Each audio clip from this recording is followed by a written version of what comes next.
Hello, everyone. I'm glad to see you join us here on Mary Maiden Apothecary, where I'm going to share with you DIY projects, recipes, and tips and tricks on how to create your masterpieces just the way you like them.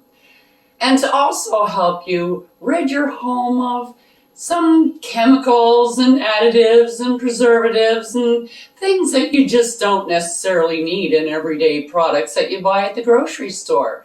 So here we can try and replace a few for you so you can rid your home of the carcinogens and toxins, and also maybe even save you a little bit of money along the way. So come join me on this journey and let's whip something up.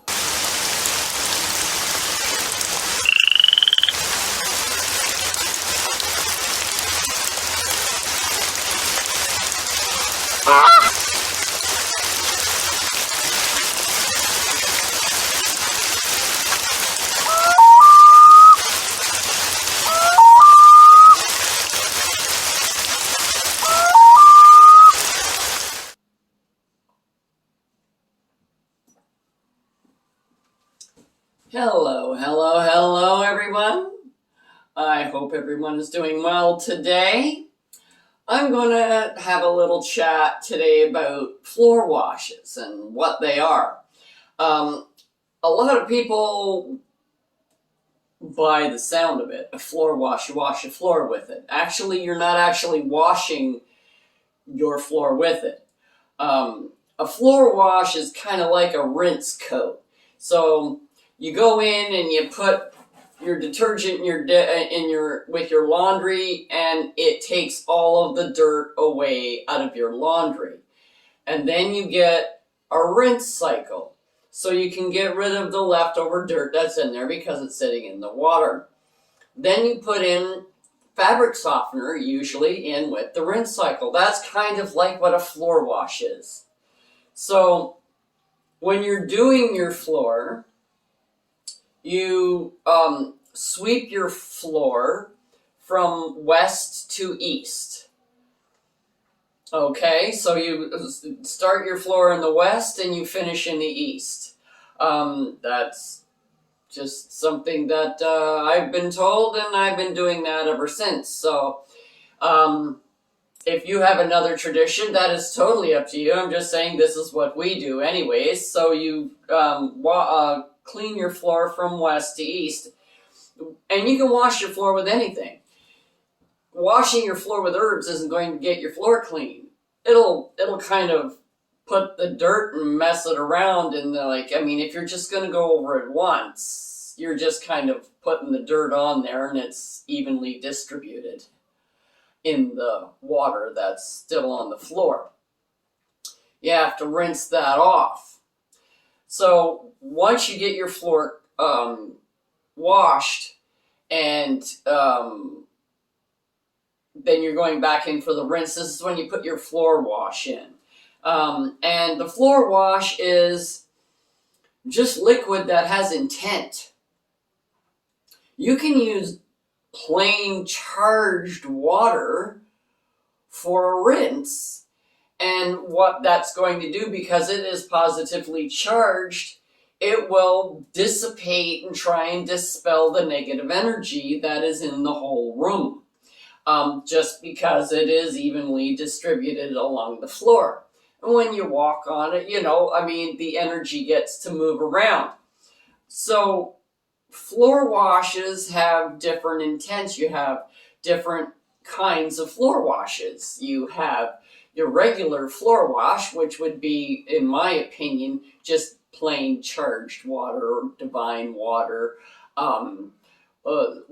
Just waters like storm water, spring rain water. Those kind of waters you can just add in with your water. And you add in about, I put in a cup for a 4 liter bucket, and with water, and you can do whatever you want with it. Some waters have a very nice fragrance. Other waters do not, so you might want to dilute them a little bit more, and say it's all up to you and your magic. Each one has a purpose. There's Florida water, St. Bridget's water. Oh, now I'm thinking about it, and it just everything went right out of my head, right? You also have other things too, other different kinds of waters that you wouldn't want to put on your floor, like fire water. You don't want to put that on your floor. Damnation water. You don't want to put that on your floor either. So war water, those things, you don't want to put that on your floor. That's all negative, right? So you don't want to do that, not unless you want to start a fight. You know,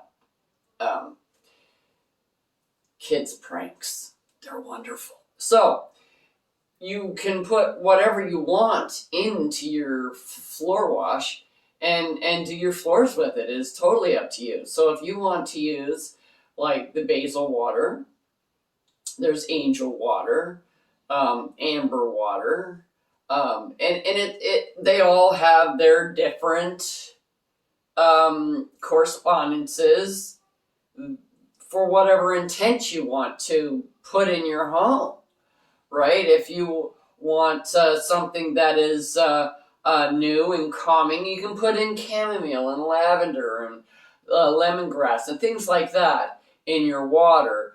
If you want something a little bit more spicy, a little bit, more, you can put in things that are for passion, like roses, things like that in your water. In your boudoir. For instance, this is my witchy room where I have all my witchy stuff. Here's the cupboard. I got all my junk in there. This is my altar here. So I have a lot of my witchy stuff in here. Before I brought my witchy stuff in, I washed the ceilings and the walls and the floors all with Florida water. Like I washed them all, and then they were all wiped down with Florida water. And now it's not like I'm going to take all this stuff out and do it again, but I can use an asperger tool to asperge whatever I want in this room. And asperging is sprinkling. When you get water and you sprinkle it, and you sprinkle it, and you sprinkle it. Anything that you're using, you're asperging the water. In churches, like Christian churches, they have that little round ball, and they do this, and you get drops of water coming out. That is an asperger.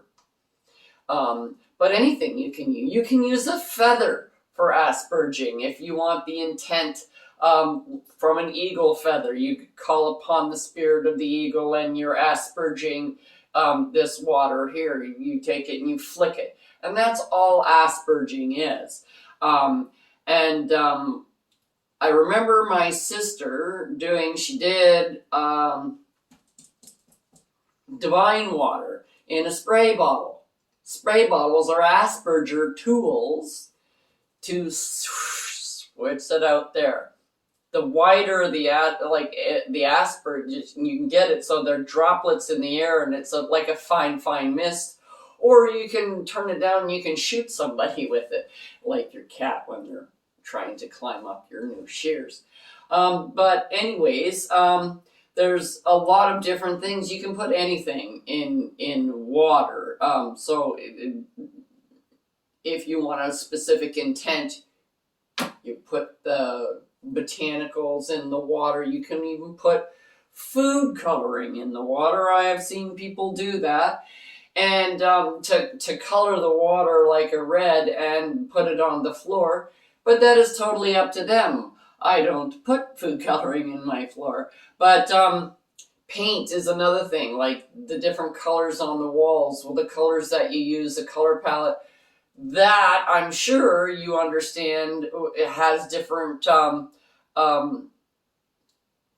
emotions that kind of go along with it, and you put those colors up on the wall to instill something or bring someone to that particular vibration.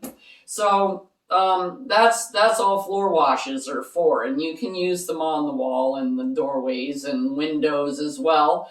You don't have to just keep it to the floor, but floor washes are easily used, and without having to move a whole lot of stuff around. So I would suggest that if you haven't been doing that, that would be a good thing for you to do, is start using a floor wash when you do your floor. I have a steamer, and I just fill up the container with water. Instead of water, I put whatever I want in it.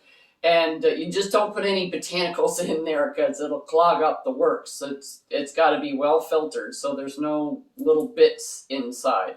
But I steam my floors so they're clean and washed all at the same time.